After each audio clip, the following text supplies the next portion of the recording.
present in front of you all to speak about 50th anniversary of national emergency and more importantly about democratic values it teaches us. As we mark 50 years of national emergency on June 25, 1975, it is not only a moment to recall the past but also to reaffirm our commitment towards democracy, the very soul of our country.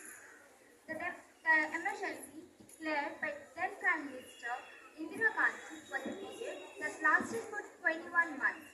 It was declared under the Article 352 of the Constitution, citing internal disturbances.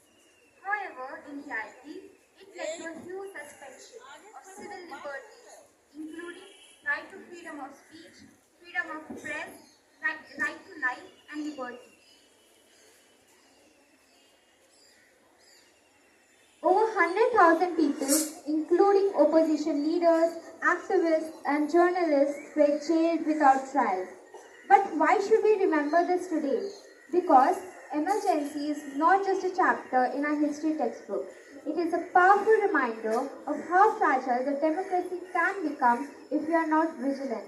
It teaches us that even in a democratic setup, the power can be misused and the rights can be overridden if the institutions are not strong and the people are not alert. Despite darkness of those 21 months, there was a hope, and that hope came in the form of restoration. On March 1977, when elections were finally held, the people of India voted overwhelmingly against then ruling party.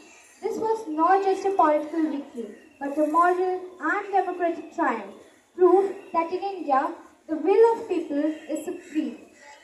As we look around us today, we must ask, is democracy still under pressure? Are we, as citizens, doing enough to protect it? Even in a democratic nation, there can be threats to freedom of press, misuse of laws, and attempts to silence the dissent. That's why the responsibility of restoration of democracy lies not only with the government but also with its citizens.